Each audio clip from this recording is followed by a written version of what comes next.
Well, good afternoon. I'm Alex. This is Josh. We are the target audience. Content's made for absolutely everybody, but we think it's specifically made for us and hopefully for you as well. Today is a special episode for one reason, because I have a mustache, and a couple other reasons. Because it is the finale of Season 2 of Star Trek, the original series. And oh my gosh, for most episodes, you'd be super excited for a season's finale, especially on a reaction channel, but on a show like Star Trek, it's just another episode. But I'm sure it'll be good because I know this was near the tail end. A lot of people were mailing in at this time saying, please save the show.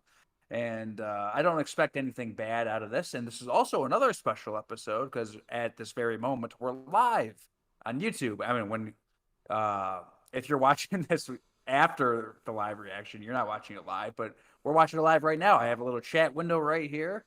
I've seen a lot of good friends of ours in there. And this is momentous. I remember being 10 episodes in of season 1, be like, we're never going to finish this. And now we're at the end of season 2. It's crazy. Yeah, definitely crazy for sure. And first thing I just want to say is a shout out to Larry, who put a super chat already in there. Thank you. He said, I got to give you this to pay for this whole episode. Appreciate that. And yeah, doing this live is a completely different experience. I mentioned it in the Ultimate Computer. We did a live for our patrons, which was awesome. But we love our patrons, but there's only so many of them. So that chat compared to how many people we already have in here is going to be a lot different of an experience. So apologies. We're going to try our best to still react to give you our quality reaction to the episode, but it's definitely going to be a different experience that I'm excited for.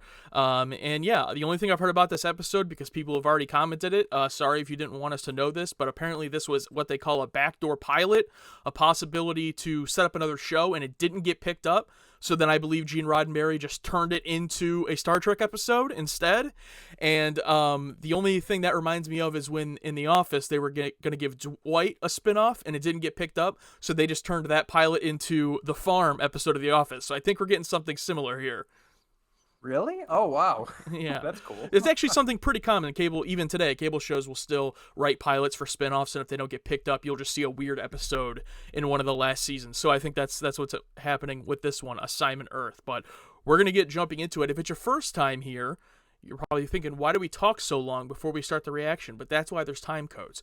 And make sure to subscribe so you can watch all the episodes of Star Trek and everything else we watch on the channel here with us and become part of the target audience. Using the light speed breakaway factor, the Enterprise has moved back through time to the 20th century in extended orbit around Earth. Right off the bat. Earth mention. Find out how our planet survived desperate problems in the year 1968. Oh, 1968, of course. Kirk here, what's happening? It appears we have accidentally intercepted someone's transporter beam. What is Spock doing down there? Who's coming up?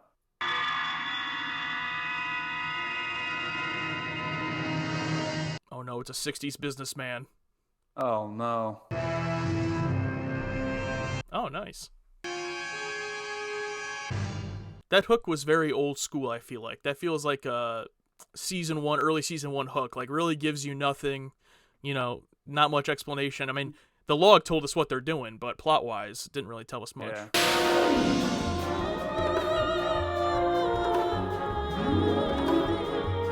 All right, here we go. Time to pay attention.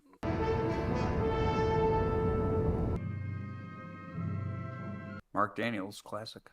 You're from the future, Captain. You're going to have to beam me down to Earth immediately. So this guy knows what's up. My name is Gary Seven. I am a human being from the 20th century. Humans of the 20th century do not go beaming around the galaxy, Mr. Seven.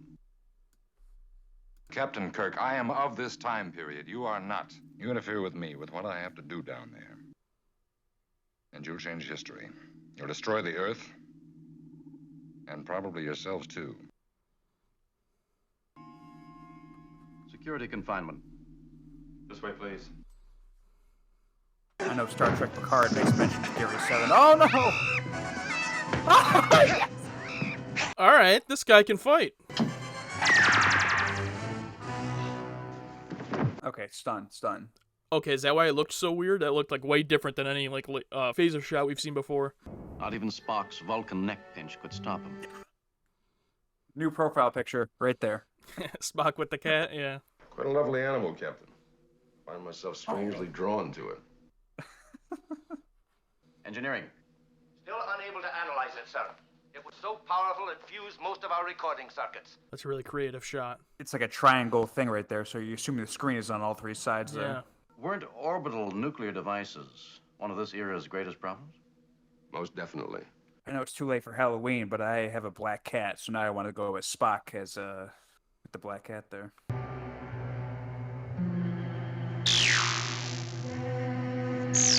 What? Tired, go to sleep. What in the Did he just Men in Black him? He may be telling the truth. Gentlemen, I need proof. Transporter circuit shows someone preparing to beam down. Try to override. Shut it off. Perfect timing. As soon as the cat leaves, the announcement comes on. Prisoner escaped. That's pretty funny. I'm thinking there's more to the cat. Like it might be a person. Oh, yeah. Oh, yeah. Oh, they're out of here. I'll be honest, I'm shocked it's taking this long for them to get to Earth. I kind of respect it. Well, here we go. Way to go, buddy. Thanks. Whoa.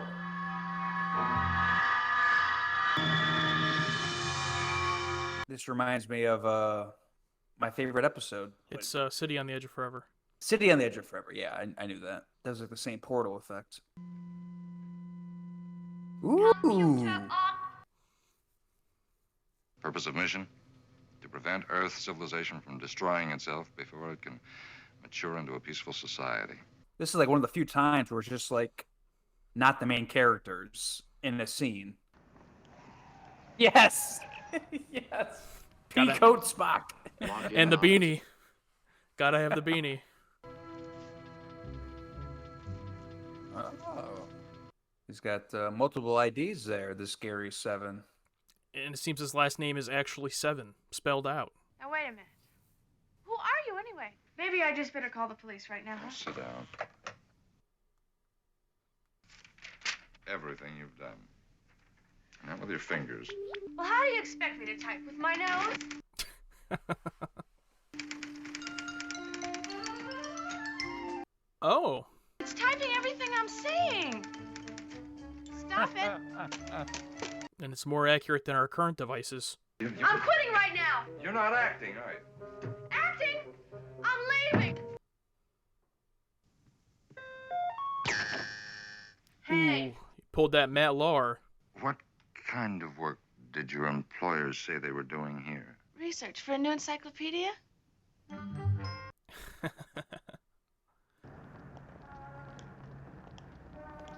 Episode is so weird. Yeah, I know. Like, this remains their involvement in the plot, just them walking around the city.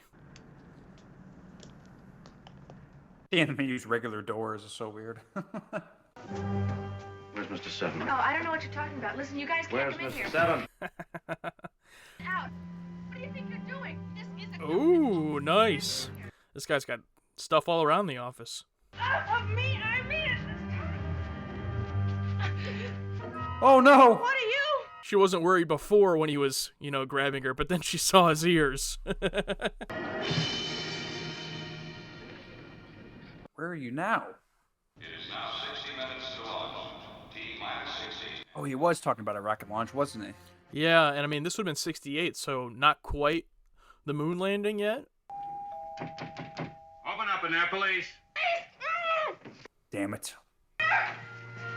Now, Scotty, what's going on here? Uh-oh. Charlie. Oh, so Oh. they just saw a glimpse and that's it? Now they're going back? Really cool shot here. Gotta be a green screen behind him, right?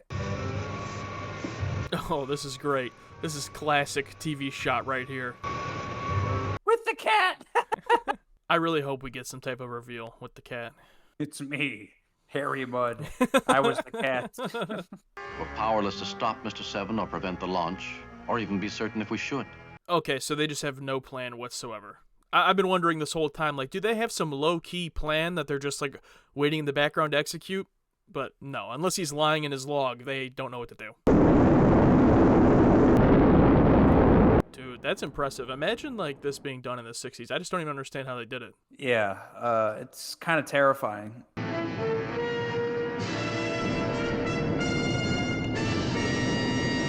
Spock and Kirk are like, well, I hope we weren't supposed to stop that. Nuclear warhead now armed. Is this woman gonna stop him? Set Exever. She can hit him over the head with that? Oh, thank God it hurt. Someone that we know. Yeah, ironically, they have every named character in this episode where none of them do anything.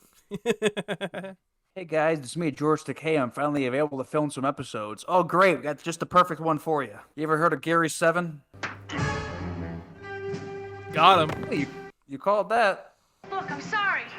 But like you asked me, I do care about my country. Look, I'm sorry. Hold it, Mr. Seven. I'm telling you, you threw monkeying around with my country's rocket. Come on, use it. Don't just point it at him. Monkeying around? You've got to let me finish what I've started, or in 6 minutes, World War III begins. Oh, there you go. World War III happens regardless in this universe, though. True, but in the 90s. Something yanked him away from me. Oh, who are you, Sergeant? It's operated from this dial here.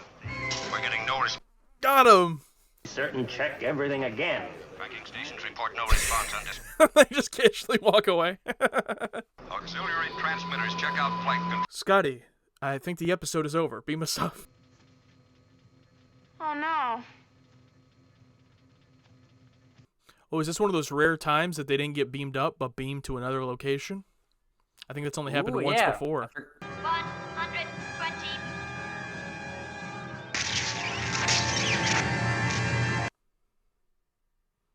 Detonation 104 miles.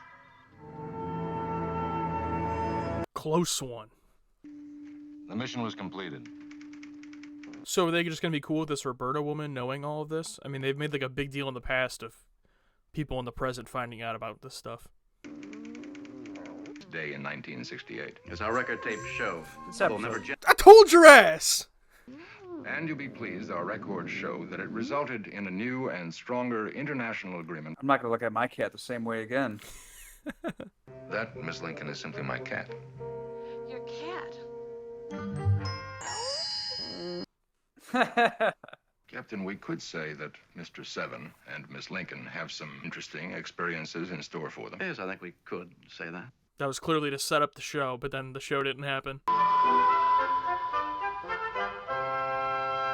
Are we going to end the season on the bridge? Nope. Don't even get that. All right. Okay. Hey, target audience. If you want to watch this episode in full along with us, check out our Patreon, where you get access to every reaction we record in full and uncut to be able to sync up to the episode. You'll also get early access to our YouTube videos and be one of the first to be able to watch them before they're published on YouTube. There's also a plethora of exclusive content on Patreon, take part in polls to decide what we watch next, extra segments of whatever this is, and much more. So check out our Patreon, the link is in the description. I have a feeling Alex is about to tear the episode apart, so let me go first. I'm not going to sit here and say it was my favorite episode or anything. I do like Gary Seven, and I like the actor. I think that, in defense of making a pilot for another show, if that show had become realized and became a show that ran successfully, it would have been cool to be like, look, it started off on this Star Trek episode. That didn't happen, but hindsight's always 20/20. I thought Roberta, the actress who played her, did a good job. I really liked the wardrobes for the people, Roberta and the other people in the 60s, and I appreciated the use of the stock footage, although I think they went a little bit overboard, and especially in the second half, used a little bit too much of it, but I also liked a lot of the shots that kind of reminded me of the Adam West Batman, like when he's on the crane, at the rocket. Some stuff we don't really see in Star Trek usually, but I will admit this just didn't feel like a Star Trek episode at all. It felt like another show. It felt like instead of a pilot being started in Star Trek, it was another show that the Enterprise was guest starring in, and Spock and Kirk really had no involvement much in the plot. That's obviously going to be my biggest flaw, but I don't think it was like a bad episode or anything. All right, go ahead, Alex. Yeah, I didn't like it. Yeah, just like not using like the main characters like at all. Just using a season. I know season finales were different back in the day, but just to try to like, kickstart another show. I mean, yeah, Gary Seven was fine. His performance was very unique. I like the cat, but it's like I don't know, just like a terrible example was like imagine like at the end of Breaking Bad, if we were never introduced to Saul Goodman in the last episode of a season, we're just like, oh, here we're going to introduce a Saul Goodman character and try to make a show out of him. It's like, it's like no, we were introduced to Saul throughout the whole show, so where it makes sense why they made a spinoff off of him. But like to try to kickstart a show based off this one dude, this one episode, like not my favorite. Yeah, love the cat. Bones was in this for about 5 minutes. Always love to see Spock in a hat. That's fun, but I can't even remember her name. I was just so uninterested. The blonde woman in the purple and orange dress, just all of her lines were super annoying, just not interesting at all. And it's like I don't know. You think of the use of stock footage, it's like, okay, yeah, it's cool, but it's like how many shitty, C movies are out there? These shitty, it's like where they just, used, free stock footage to make. I didn't like this episode at all. Like I felt no interest in the plot. Talk about World War III. This Gary Seven was designed to like stop something that already happened in this time. But I don't know. Spock with holding a cat will, hold a special place in my heart for at least 6 months, so I have that. But besides that, I don't know. Yeah, I don't know. I think that there's really not much else to say. I think we both kind of said our opinions in that regard. I'm kind of glad that this episode was we did live, because if we hadn't have done it live, I just like, it's like I just probably would have been bored the whole time. I would have put this on right here. I would have, I would have fallen asleep.